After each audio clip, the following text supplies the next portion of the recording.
வணக்கம், வாழ்க வளமுடன். Hello friends, welcome to food mom kitchen. வாங்க, இன்றைக்கி நம்ம சப்பாத்திக்கு ஒரு சைட் டிஷ் செய்ய போகிறோம். பொட்டேட்டோ வந்து 2 பெருசாக வேக வச்சுருக்கோம். இது மசிச்சு விட்டுக்கணும். ஒரு வெங்காயம், 2 தக்காளி, அதே மாதிரி கருவேப்பிலை தாளிக்கிறதுக்கு, சோம்புத்தூள், கடுகு, 1/2 ஸ்பூன் கடுகு, ஒரு 1/2 ஸ்பூன் சோம்புத்தூள், கரம் மசாலா ஒரு 1/4 ஸ்பூன் அளவுக்கு.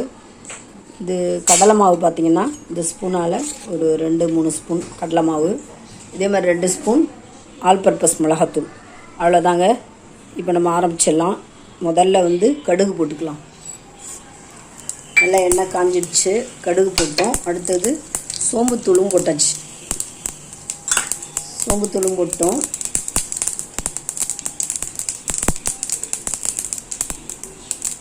நெக்ஸ்ட்டு பார்த்திங்கன்னா வெங்காயமும் தக்காளியும் போட்டுக்கலாம். நல்லா வதங்கட்டும். 2 வெங்காயம், தக்காளி, ஒரு பெரிய வெங்காயம், 2 தக்காளி போட்டாச்சு. இது வதங்கட்டும். இதில் வந்து நம்ம உப்பு தேவையான அளவு உப்பு போட்டுக்கலாம். உப்பு போட்டால் சீக்கிரம் வதங்கிடும்னு சொல்லுவோம்ல, அதனால் கொஞ்சம் உப்பு போட்டுக்கலாம். இது நல்லா வதக்குவோம். நல்லா வதங்கிக்கிட்டே இருக்கட்டுங்க. எண்ணெய் வந்து ரொம்ப ஊற்றலை, ஒரு 2 ஸ்பூன் அளவுக்கு விட்டுருக்கேன். ஆயில் ரொம்ப சேர்க்கறது உடம்பு கெடுதி தானே, அதனால் ஒரு 2 ஸ்பூன் தான் சேர்த்துருக்கேன். இது நல்லா வதங்கட்டும். அதுக்குள்ளே நம்ம இந்த கடலை மாவில் வந்து தண்ணி ஊற்றி மிக்ஸ் பண்ணி வச்சிடலாம். கடலை மாவு வந்து ஒரு திக்னஸுக்கு தண்ணி ஊற்றி கரைச்சி வச்சிடும். அப்படியே இருக்கட்டும். இந்த ஸ்டேஜில் நம்ம கொஞ்சம் தண்ணி ஆட் பண்ணிக்கலாம். தண்ணி ஆட் பண்ணிவிட்டு மிளகாத்தூள் ஒரு 2 பெரிய ஸ்பூன் மிளகாத்தூள் எடுத்து வச்சுருந்தேன், அதையும் போட்டுறேன். இது ஒரு டிஃப்ரெண்ட்டாக நல்லாயிருக்கும். நம்ம எப்போயுமே பூரி மசால் தானே செய்வோம் சப்பாத்திக்கு. இது கொஞ்சம் காரசாரமாக நல்லாயிருக்கும், டேஸ்டியாக இருக்கும், கொஞ்சம் டிஃப்ரெண்ட்டாக இருக்கும். இது நல்லா அப்படியே கொதிச்சுட்டே இருக்கட்டும். அதுக்குள்ளே நம்ம உருளைக்கிழங்கு வந்து மசிச்சுட்டு வந்துடலாம். இருக்கும்போது நம்ம மசிச்சு வச்ச உருளைக்கிழங்கு 2 இருக்கு பாருங்க, அதையும் அதில் ஆட் பண்ணிப்போம்.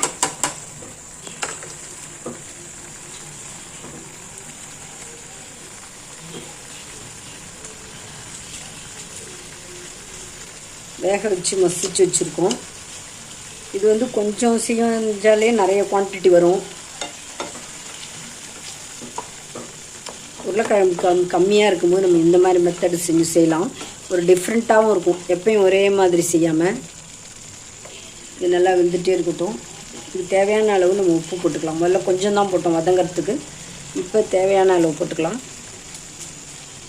இது ஒரு செமி கிரேவியாக இருக்கும்.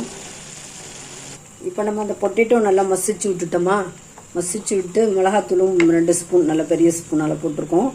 இதில் உப்பும் போட்டாச்சு, தேவையான அளவு உப்பும் போட்டுட்டேன். நல்லா கொதிக்கிட்டுங்க. இந்த மசாலா ஸ்மெல் போட்டும்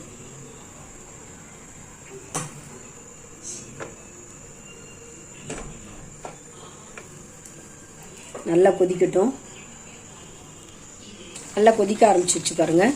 நல்லா கொதித்து மசாலா ஸ்மெல் போன உடனே நம்ம அந்த கடலை மாவு கரைச்சி ஊற்றிடலாம்.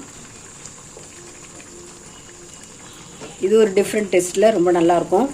நிறைய பேருக்கு நிறைய குவான்டிட்டி வரும். நிறைய பேர் இருக்கும்போது இந்த மாதிரி செஞ்சுக்கலாம். நம்ம 2 உருளைக்கிழங்கு வச்சு நிறைய பேருக்கு செய்யலாங்க ஈஸியாக.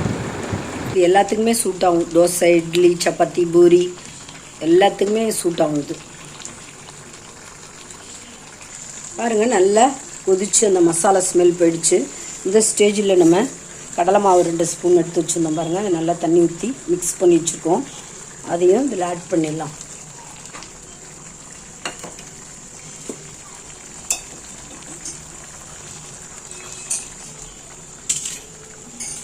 இது ரொம்ப திக்காகிடும், அதனால் நம்ம இன்னும் கொஞ்சம் தண்ணி ஆட் பண்ணிட்டோம். கொதிச்ச உடனே பார்த்திங்கன்னா நல்லா திக்னஸ் ஆகிடும், அதனால் நம்ம கொஞ்சம் தண்ணி ஆட் பண்ணிக்கலாம். இல்லை, இது ஒரு செமி கிரேவியாக ரொம்ப டேஸ்டியாக நல்லாயிருக்கும். கொஞ்சம் டிஃப்ரெண்ட் டேஸ்ட்டாக நல்லாயிருக்கும். 2 உருளைக்கிழங்கும் 2 ஸ்பூன் கடலை மாவில் நம்ம ஒரு 10 பேர் சாப்பிட்ற அளவுக்கு செய்யலாங்க. ரொம்ப நல்லாயிருக்கும், செஞ்சு பாருங்கள். சிம்பிள் இன்க்ரீடியன்ட்ஸ் வச்சு நம்ம ஈஸியாக சுலபமாக நிறைய குவான்டிட்டி செய்யலாங்க.